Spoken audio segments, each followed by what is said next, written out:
अस्य श्री चण्डी कवचस्य ब्रह्मा ऋषिः अनुष्टुप् छन्दः चामुण्डा देवता अङ्गन्यासोक्तमातरो बीजम् दिग्बन्धदेवतास्तत्त्वम् श्रीजगदम्बा प्रीत्यर्थे सप्तशती पाठाङ्गत्वेन जपे विनियोगः।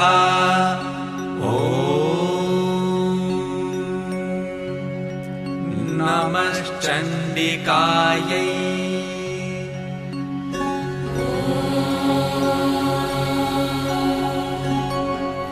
यद्गुह्यं परमं लोके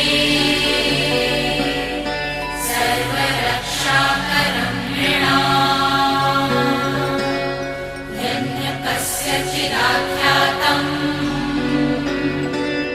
तन्मे ब्रूहि पितामहः। ब्रह्मोवाच अस्ति गुह्यतमं विप्र सर्वभूतोपकारकम् देव्यास्तु कवचं पुण्यम् तच्छृणुष्व महामुने। प्रथमं शैलपुत्री च द्वितीयं ब्रह्मचारिणी तृतीयं चन्द्रघण्टेति कूष्माण्डेति चतुर्थकम् पञ्चमं स्कन्दमातेति षष्ठं कात्यायनीति च सप्तमं कालरात्रीति महागौरीति चाष्टमम् नवमं सिद्धिदात्री च नवदुर्गाः प्रकीर्तिता उक्तान्येतानि नामानि ब्रह्मणैव महात्मना। अग्निना दह्यमानस्तु शत्रुमध्ये गतो रणे विषमे दुर्गमे चैव भयार्ताः शरणं गताः।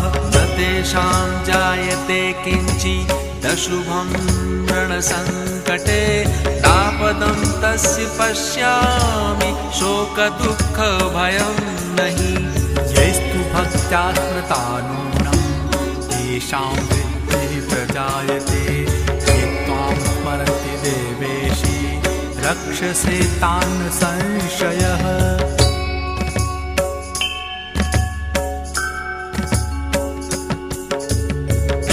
संस्था तु चामुण्डा वाराही महिषासना ऐन्द्री गजसमारूढा वैष्णवी गरुडासना माहेश्वरी वृषारूढा कौमारी शिखिवाहना लक्ष्मीः पद्मासना देवी पद्महस्ता हरिप्रिया श्वेतरूपधरा देवी ईश्वरी वृषुवाहना ब्राह्मी हंस समारूढा सर्वाभरणभूषिता इत्येता मातरः सर्वाः सर्वयोगसमन्विता नानाभरणशोभाढ्या नानारत्नोपशोभिता दृश्यन्ते रथमारूढा देव्यः क्रोधसमाकुला शङ्खं चक्रं गदां शक्तिं हलं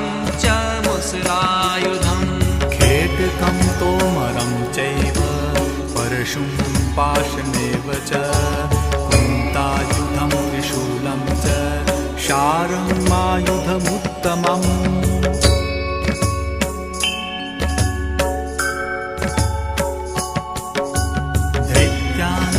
देहनाशाय भक्तानां भयाय च धारयन्त्यायुधानित्थं देवानां च हिताय वै।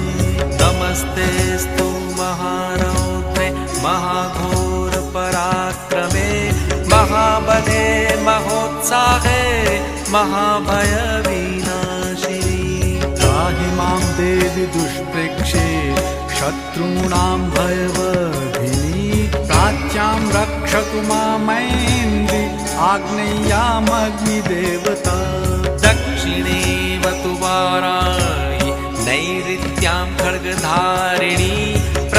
दिश्यां वारुणी रक्षेत् वायव्यां मृगवाहिनी विद्यां पातु कौमारी ऐशान्यां शूलधारिणी ऊर्ध्वं ब्रह्माणि मे रक्षे दधस्ताद्वैष्णवी तथा एवं दश दिशो रक्षे चामुण्डा शववाहना जया मे चाग्रतः पातु विजया पातु पृष्ठतः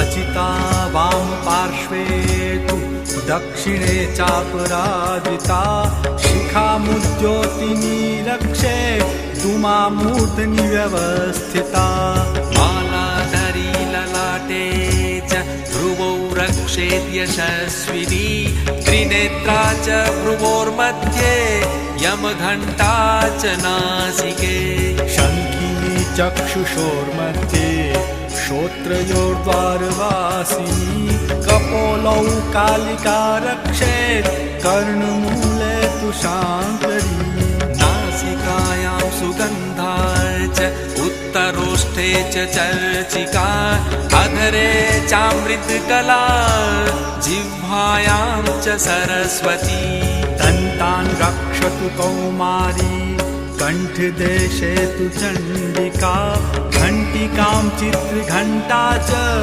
महामाया च तालुके कामाक्षी चिबुकं रक्षे वाचं मे सर्वमङ्गला ग्रीवायां भद्रकाली च पृष्ठवंशे धनुर्धरी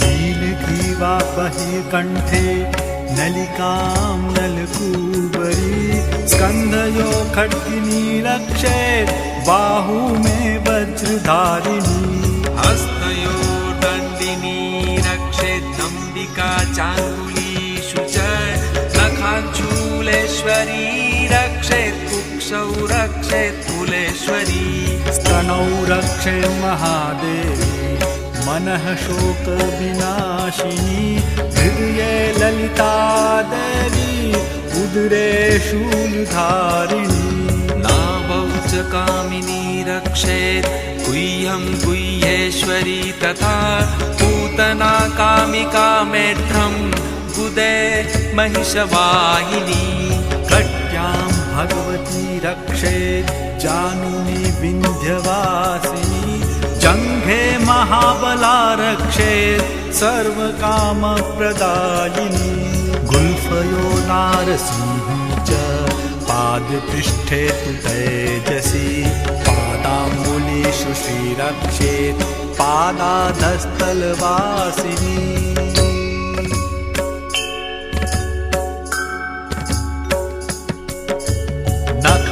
नखान्दष्ट्राकराली च केशांश्चैवोर्ध्वकेशिनी रोमकूपेषु कौबेरी त्वचं वागीश्वरी तथा रक्तमज्जावसामांसान्यस्ति मेदांसि पार्वती तन्त्राणि कालरात्रिश्च पित्तं च मुकुटेश्वरी पद्मावती पद्मकोशे कफे चूडामणिस्तथा ज्वालामुखी नखज्वाला मभेद्या सर्वसन्धिषु शुक्रं ब्रह्माणि मे रक्षेत् छायां छत्रेश्वरी तथा अहङ्कारं मनोबुद्धिं रक्षेन्मे धर्मधारिणी प्राणापानौ तथा व्यानमुदानं च समानकम् वज्रहस्ता च मे रक्षेत् प्राणं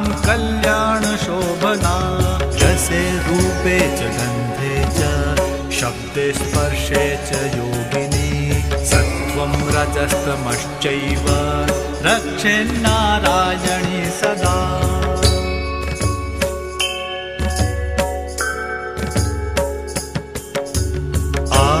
रक्षतु वाराही धर्मं रक्षतु वैष्णवी यशः कीर्तिं च लक्ष्मीं च धनं विद्यां च चक्रिणी पुत्रमिन्द्र इंद्राणि मे रक्षेत् पशून् मे रक्ष चण्डिके पुत्रान् रक्षेन् महालक्ष्मीर्भार्यां रक्षतु भैरवी पन्थानं सुपथा रक्षेन्मार्गं क्षेमकरी तथा राजद्वारे महालक्ष्मी विजया सर्वतः स्थिता रक्षाहीनं तु यत्स्थानं वर्जितं कवचेन तु तत्सर्वं रक्ष मे देवी जयन्ती पापनाशिनी पदमेकं न गच्छेत्तु यदिच्छेत् शुभमात्मनः कवचेनावृतो नित्यं यत्र यत्रैव गच्छति तत्र तत्रार्थलाभश्च विजयः सार्वकामिकः यं यं चिन्तयते कामं तं तं प्राप्नोति निश्चितं परमैश्वर्यमतुलं प्राप्स्यते भूतले पुमान्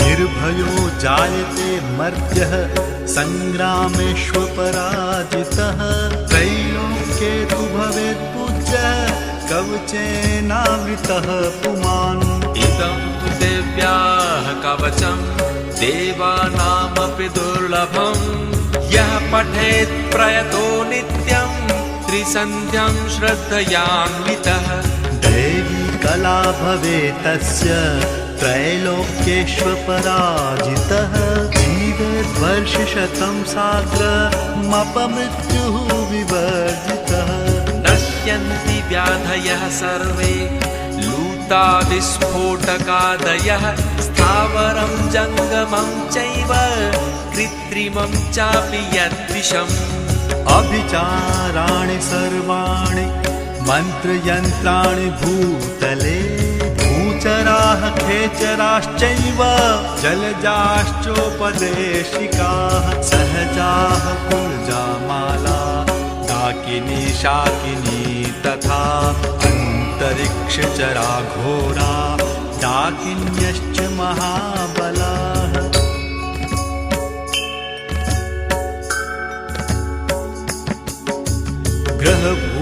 ग्रहभूतपिशाचाश्च यक्षगन्धर्वराक्षसाः ब्रह्मराक्षसवेताला कूष्माण्डा भैरवादयः नश्यन्ति दर्शनातस्य कवचे हृदि संस्थिते मानोन्नतिर्भवेद्राज्ञस्तेजो वृद्धिकरं परम् यशसा वर्धत सोऽपि कीर्तिमण्डित भूतले जपेत् सप्तशतीं चण्डीं कृत्वा तु कवचं पुरा यावत् भूमण्डलं धत्ते सशैलवनकारणं तावत् तिष्ठति मेदिन्यां सन्ततिः पुत्रपौत्रिकी देहान्ते परमं स्थानं यत्सुरैरपि दुर्लभं प्राप्नोति पुरुषो नित्यं महामाया प्रसादतः लभते परमं रूपं शिवेन सह मोदते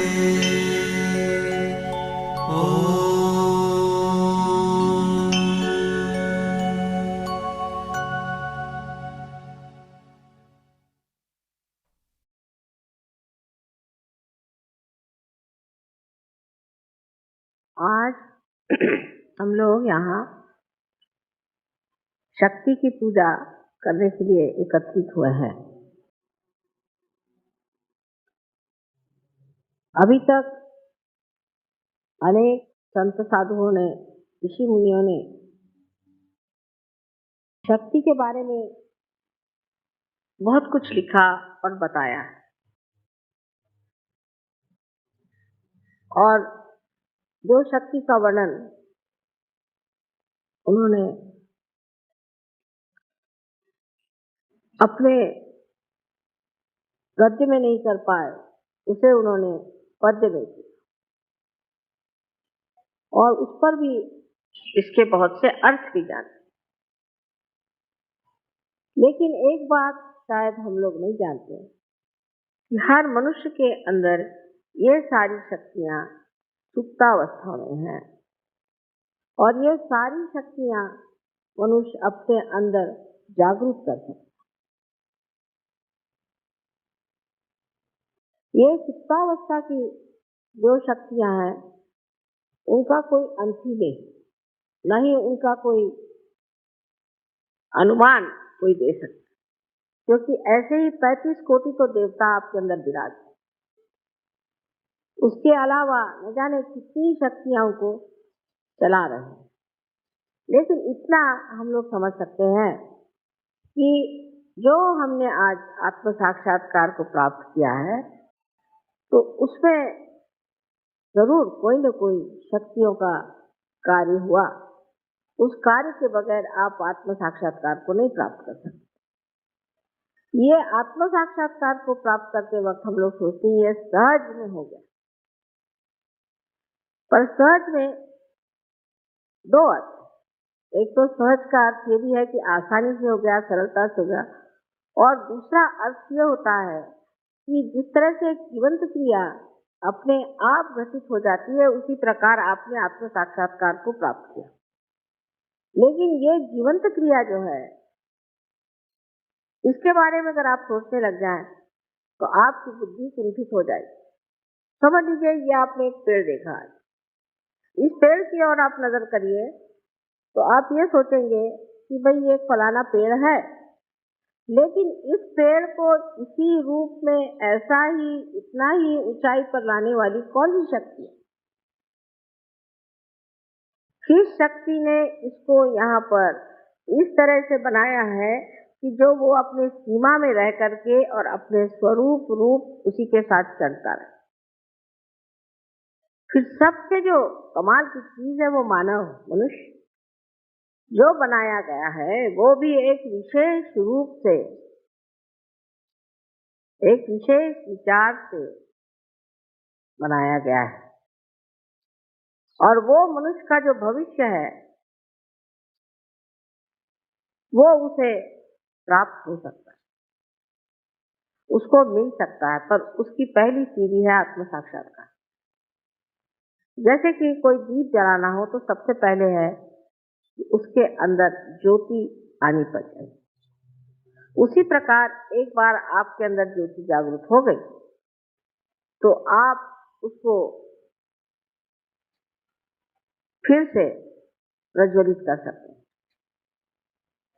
या उसको आप बढ़ा सकते हैं, पर प्रथम कार्य है कि ज्योति प्रज्वलित हो, और उसके लिए आत्म साक्षात्कार नितांत आवश्यक है।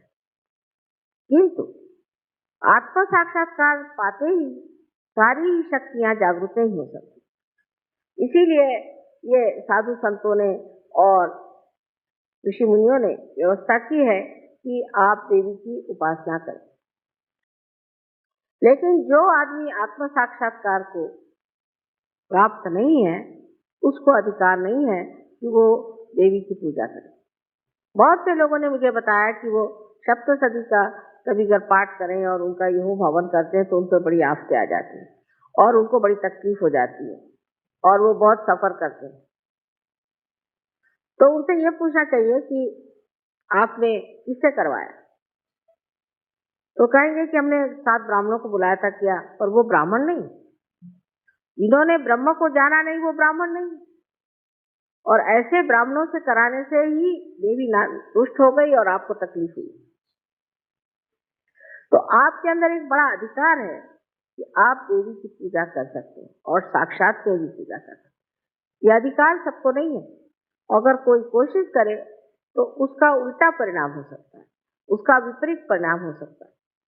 सबसे बड़ी चीज है कि शक्ति जो है वो जितनी ही आपको आरामदेही है, जितनी वो आपके सर्जन का व्यवस्था करती है, जितनी वो आपके प्रति उदार और प्रेममयी है, उतनी ही वो क्रूर और क्रोधमयी है। कोई बीच का मामला नहीं है, या तो अति उदार है और या तो अति क्रोधित है, बीच में कोई मामला चलता नहीं। वजह यह है कि जो लोग वहाँ दुष्ट हैं, राक्षस हैं और जो संसार को नष्ट करने पे आमादा है, जो लोगों को भूल भुलैया में लगाए हुए हैं और कलयुग में अपने को अलग अलग बता करके कोई साधु बना है तो कोई पंडित बना हुआ है, कोई मंदिरों में बैठा है तो कोई मस्जिदों में बैठा है, कोई मुल्ला बना हुआ है, कोई पोप बना हुआ है, तो कहीं कोई पॉलिटिशियन बना हुआ है। ऐसे अनेक अनेक कपड़े परिधान करके जो अपने को छिपा रहा है, जो कि राक्षसी वृत्ति का मनुष्य है, उसका नाश होना आवश्यक है। लेकिन ये जो नाश की शक्तियां हैं, इसके तरफ आपको नहीं जाना चाहिए। आप सिर्फ इच्छा मात्र करें और ये शक्तियां अपने ही आप कार्य कर लें। तो सारे संसार में जो ये चैतन्य बह रहा है, ये उसी महामाया की शक्ति है और इस महामाया की शक्ति से ही सारे कार्य होते हैं। और ये शक्ति सब चीज सोचती है, जानती है, सबको पूरी तरह से व्यवस्थित रूप से लाती है, जिसे कहते हैं ऑर्गेनाइज कर लेती है। और सबसे बड़ी चीज है कि ये आप पर प्रेम करती है और इसका प्रेम निर्वाज्य है। इस प्रेम में कोई भी मांग नहीं, सिर्फ देने की इच्छा है, आपको पनपाने की इच्छा है, आपको बढ़ाने की इच्छा है, आपकी भलाई की इच्छा है। लेकिन इसी के साथ साथ जो चीजें कांटे बन करके आपके मार्ग में रुकावट डालेंगे, आपके धर्म में खलल डालेंगे या किसी भी तरह से आपको तंग करेंगे, ऐसे लोगों का नाश करना अत्यावश्यक है। लेकिन उसके लिए आप अपनी शक्ति न लगाएं। आपको सिर्फ चाहिए कि आप उस शक्ति के लिए सिर्फ पाचारण करें, आवाहन करें देवी का, और उनसे कहिए कि ये जो अमानुष लोग हैं, इनका आप नाश करें। ये तो पहली चीज हो गई। तो आपको छुट्टी मिल गई कि आप कोई भी आप पे अगर अत्याचार करे, कोई भी आपसे बुराई से बोले, कोई आपको सताए, तो आप पे एक और विशेष रूप से एक स्थिति है जिसमें आप निर्विचार हो जाए। तो सारी चीज को एक आप साक्षी रूप से देखना शुरू करें, एक नाटक करें। जैसे अजीब पागल आदमी मेरे पीछे पड़ा हुआ, इसको क्या करने का है? उसका पागलपन देखिए, उसका मनस्ताप देखिए, उसकी तकलीफें देखिए और आप उस पर हंसिए। अजीब बेवकूफ है। उसके लिए आपको कोई तकलीफ उठाने की जरूरत नहीं। उसके लिए सिर्फ आपको आपका जो किला है वो निर्विचारिता, उसमें जाना चाहिए। और निर्विचारिता में जाते ही साथ आपकी जो कुछ भी संजोने वाली शक्तियां हैं, आनंद देने वाली शक्तियां हैं, प्रेम देने वाली शक्तियां, वो सब की सब समेट करके आपके अंदर आ जाए। लेकिन जब तक आप इन चीजों में उलझे रहेंगे और जब तक आप ये सोचते रहेंगे इसको मैं कैसे इसका सर्वनाश कर दूं, इसको मैं किस तरह से खत्म कर दूं, इस पे मैं क्या इलाज कर लूं, और इस तरह के आप षड्यंत्र बनाते रहेंगे, तब तक आप सच्ची मानिए कि उसका असर आप पे होगा, उस पर नहीं।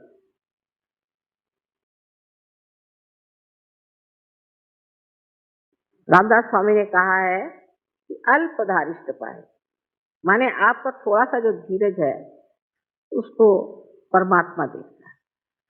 लेकिन आपके अंदर इतनी ज्यादा शक्तियां हैं, इतनी ज्यादा शक्तियां हैं कि उनको पहले आपको पूरी तरह से प्रफुल्लित करना चाहिए, उसको जगाना चाहिए, उनको जानना चाहिए, अपने प्रति एक तरह का बड़ा आदर रखना चाहिए। अब ये शक्तियां नष्ट होती हैं, स्वयोगियों में भी जागती है फिर नष्ट हो जाती है, जागती है फिर नष्ट हो जाती है। उसकी क्या वजह? एक बार जगी हुई शक्ति क्यों नष्ट होती? जैसे कि एक मनुष्य में आज शक्ति है कि वो बड़ा भारी कला में निपुण हो गया। स्वयोग में आने से बहुत से लोग कला में निपुण हो गए, कला के बारे में जान गए, उनमें एक तरह की बड़ी चेतना आ गई, उनका सृजन बहुत बढ़ गया। लोग देख के कहते हैं कि वाह, एक कलाकार ऐसा है कि समझ ही नहीं आता। पर फिर वो उसी कला में उलझ जाता है, फिर उसकी शोहरत हो गई, नाम हो गया, उसी में उलझते जाता है। जब वो उलझ जाता है इस चीज में, तब फिर उसकी शक्तियां नष्ट हो जाती हैं, क्योंकि उसकी शक्तियां भी उसमें उलझ जाती हैं। जैसे कि मैंने पहले भी बताया था कि किसी पेड़ के अंदर बहता हुआ उसका जो प्राण रस है, वो हर चीज में, हर पत्ते में, हर डाली पर, हर फूल में, हर शय में घूम घाम करके वापस लौटता है। उसी प्रकार जो भी आपके अंदर शक्तियां आज प्रवाहित हैं और जिन शक्तियों के कारण आप आज कार्यान्वित हैं, ये सारी ही चीजें आपको जानना चाहिए कि इस शक्ति का ही प्रादुर्भाव है और उसमें आपको उलझने की कोई जरूरत नहीं। आप उसमें एक निमित्त मात्र बीच में हैं, और जब आप ये समझ जाएंगे कि हम निमित्त मात्र हैं, तो ये आपकी शक्तियां कभी भी दुर्बल नहीं होंगी और कभी भी नष्ट नहीं होंगी। इसी प्रकार अनेक बार मैंने देखा है कि सहयोगियों का चित्त जो है वो ऐसी चीजों में उलझते जाता है। कोई चीज से भी वो बड़प्पन में आ जाए, कोई भी चीज से उन्होंने बहुत प्रगति पा ली। आप जानते हैं कि बहुत से स्टूडेंट्स जो कि क्लास में कुछ नहीं कर पाते थे, फर्स्ट क्लास में आने लग गए, सब कुछ बहुत अच्छा हो गया, तो फिर वो कभी सोचने लग जाए कि वाह हम तो कितने बड़े हो गए। जैसे ही ये सोचना शुरू हो गया, वैसे ही ये शक्तियां आपकी खत्म हो और गिरती जाए। अब सोचना ये है कि हमें क्या करना। अगर समझ लीजिए किसी आदमी का एकदम बिजनेस बढ़ गया, या उसको खूब रुपया मिलने लग गया, या उसके पास कोई विशेष चीज आ गई, तो उसे क्या करना चाहिए? उसे पूरी समय सतर्क रहना चाहिए और यही कहना चाहिए कि माँ ये आप ही कर रहे हैं, हम कुछ नहीं कर रहे, ये आप ही की शक्ति कार्यान्वित है, हम कुछ नहीं कर रहे। बहुत जरूरी कि आप सतर्क रहें, क्योंकि उसके बाद जब आपकी शक्तियां खत्म हो जाएंगी तो आप खुद ही कहेंगे कि माँ सब चीज डूब गई, सब खत्म हो गया। ये कैसे? जो शक्ति कार्य कर रही है उसको कार्यान्वित होने दो। जैसा एक पेड़ है, समझ लीजिए, उस पेड़ के पत्ते कैसे गिरते हैं आपने सोचा है? उसमें बीच में एक बुच के जैसी, जिसे कॉर्क कहते हैं, बीच में आ जाता है। पत्ते और पेड़ के बीच में एक कॉर्क आ जाता है, उसके पास कुछ शक्ति आती नहीं तो वो गिर जाता है पत्ता।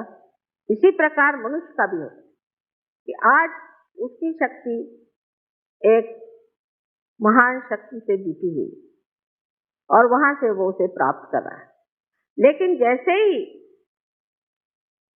वो अपने को कुछ समझने लग जाए, या उसके अहंकार में बैठ जाए, या उसकी जो अनेक तरह की गतिविधियां हैं, जिस तरह से कंपटीशन, ये वो, इसमें उलझता जाए, तो उसके बीच में एक दरार पड़ जाती, और उस दरार के कारण वो मनुष्य फिर उसे प्राप्त नहीं कर सकता जो उसे प्राप्त किया हुआ है, क्योंकि वो तो एक निमित्त मात्र था, लेकिन जो शक्ति अंदर उसके अंदर बह रही थी वो शक्ति ही बीच में कट गई। जैसे कि अभी इसकी शक्ति कट जाए तो शायद मेरा लेक्चर ना बंद हो, पर ऐसे हो सकता है। इसलिए हमको एक बात को खूब अच्छे से जान लेना चाहिए कि हमारे अंदर जो शक्तियां जागरूक हुई हैं और जो कुछ भी हमारे अंदर की विशेष स्वरूप की व्यक्तित्व को प्रकट करने वाली जो नई आभा हमें दिखाई दे रही है, इस शक्ति को हमें रोकना नहीं चाहिए। इसके ऊपर हमें ये नहीं सोचना चाहिए कि हम कुछ बहुत बड़े हो गए या हमने कुछ बहुत बड़ा पा लिया। दूसरी तरफ से ऐसा भी होता है कि जब ये शक्ति आपके अंदर जागृत हो जाती है, उस वक्त आप में एक तरह का उदासीपन भी आ सकता, इस तरह का कि अभी दूसरे साहब तो इतने पहुंच गए, हम तो वहां पहुंचे नहीं, उन्होंने ये कर लिया, हमने ये किया नहीं, और हर तरह से आदमी उलझते जाता है। और उसमें कुछ लोग ऐसे भी होते हैं जो छोटी छोटी बातों पर ही अपने को दुखी मानते हैं, बहुत छोटी बातों पर। जैसे अब सबको बैज मिला, मुझको बैज नहीं मिला। जब हम गणपतिपुरे में, हमें बड़े अजीब अजीब अनुभव आए कि लोग आए कहने लगे कि माता जी हमको एक चीज का डब्बा दे दो। मैंने कहा भाई ये भी कोई तरीका हुआ। दूसरे ने कहा कि आपने मुझे इतना दिया लेकिन उसको नहीं दिया, ये कोई बात हुई? उस मौज में और आनंद में, ये सब सोचने की बात ही नहीं है। छोटी छोटी बात में वो दुखी हो जाते हैं। फिर ऐसी जिसको बहुत बड़ी बात समझते हैं कि किसी का समझ लीजिए पति ने विछोह कर दिया, या किसी पति का रास्ता ठीक नहीं रहा तो पत्नी रोते बैठेगी, या किसी की पत्नी ठीक नहीं रहे तो पति रोते बैठेगा। अब भाई आपकी कितने बार शादियां हो चुकी पहले जन्म में, और अब इस जन्म में एक शादी हुई है, चलो इसको किस तरह से खत्म करो। उसी के पीछे में आप लोग रात दिन परेशान रहो कि मुझ पे ये दुख आ गया, मेरे बच्चे का ऐसा हो गया, मेरे बच्ची का ऐसा हो गया, उसका ऐसा हो गया, उसका ऐसा हो गया। इसका कोई अंत है? इसको कोई पार कर सकता है? क्योंकि इतनी छोटी सी चीज है कि वो तो पकड़ी भी नहीं आती। इतनी शुद्र बात है कि वो मेरे पकड़ी भी नहीं आती कि उसको क्या, आप कोई भी आएगा तो ऐसी छोटी छोटी बातें मुझे बताते, मुझे बड़ी हंसी आती तो मैं चुपचाप सुनती रहती। लेकिन मैं कहती हूँ कि आप सजोगी सागर के जैसा तो आपका हृदय मैंने बना दिया, और हिमालय के जैसा आपका मैंने मस्तिष्क बना दिया, और आप ये क्या चुटुर पुटुर बातें कर रहे हो कि जिसका कोई मतलब ही नहीं रहता। इसकी बात उसकी बात दुनिया भर की फालतू की बातें करना, और जो सहज की बात है वो बहुत कम होती है।